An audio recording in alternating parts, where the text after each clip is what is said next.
On en vient au bras de fer qui oppose Paris et Niamey. La présence française au Niger n'est plus tolérée par le régime militaire en place depuis quelques semaines.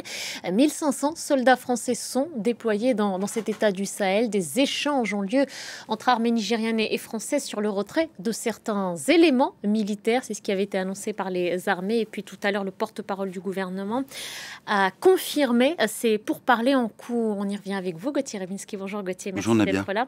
L'armée française est sous pression immense, priée absolument de quitter le territoire nigérien. Il y a quelques jours, des milliers de personnes ont encerclé la base militaire de Niamey. L'ambassadeur a lui aussi reçu plusieurs fois un ultimatum.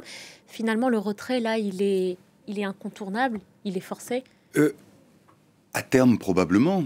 Sauf que ces tractations dont vous faisiez état et que le porte-parole du gouvernement français vient de confirmer, prouve qu'il y a la volonté de part et d'autre, disons, de ne pas s'humilier mutuellement. Parce qu'on pourrait arriver à une situation qui est déjà partiellement le cas, où il y ait un blocus des emprises militaires françaises, de sorte que, pour s'alimenter en eau, c'est déjà le cas un petit peu de l'ambassade de France à Niamey, dont le gouvernement, dont la tutelle, le ministère des Affaires étrangères en France, a refusé le départ de l'ambassadeur, au motif qu'on ne reconnaît pas la légitimité des putschistes.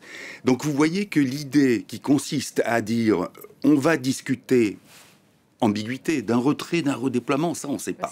Mais par exemple, ce qui est tout à fait possible d'envisager, c'est que compte tenu qu'il n'y a plus sur le terrain de coopération avec les forces nigériennes, notamment dans la lutte anti-djihadiste, eh bien de fait il y a des matériels qui ne servent à rien.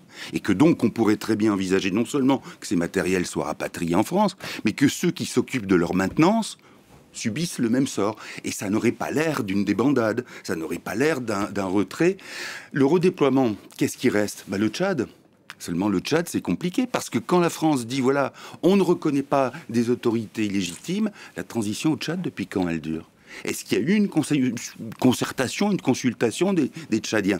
Donc ça remet la France dans son double langage au moment même où elle dit mais attendez, on va avec le Gabon entre autres, on va s'acheter une nouvelle virginité en disant nous sommes contre les putschs en Afrique après pendant des décennies en avoir entretenu et même fomenté.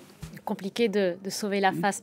Je m'interroge aussi sur le sort qui sera désormais réservé au président Bazoum, parce que jusqu'à présent, Emmanuel Macron avait expliqué et assumé qu'il ne s'entretiendrait pas avec ce régime militaire qu'il ne reconnaît pas, mais plutôt avec le président Bazoum, élu toujours aux mains des militaires.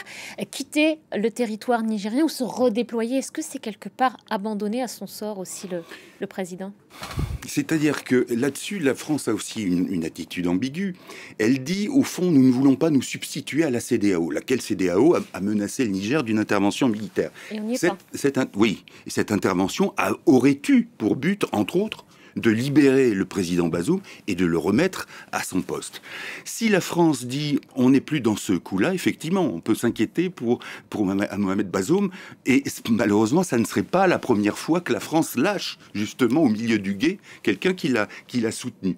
Simplement, si vous voulez, de l'autre côté, et c'est ça qu'il faut bien voir, c'est que autant on ne doit avoir aucun scrupule à étaler toutes les vilainies et les contradictions, les ambiguïtés et les lâchetés de la France, mais de l'autre côté, ce qui consiste à manipuler un sentiment anti-français pour faire croire aux Nigériens, aux Maliens, aux Burkinabés, que c'est là la panacée universelle à leurs problèmes, c'est une imposture également. Et donc là, il faut être pour le coup équilibré, savoir de quel côté parlent les uns et les autres, et que les Nigériens, probablement, dans un premier temps, on verra ce que donne la transition, mais vont-on faire les frais, simplement ils seront alimentés par un rêve. Vous me direz, en politique, on vit aussi de rêves, ça n'est pas complètement stupide. D'illusion. Merci beaucoup Gauthier Rebinski, merci pour ces éléments de compréhension.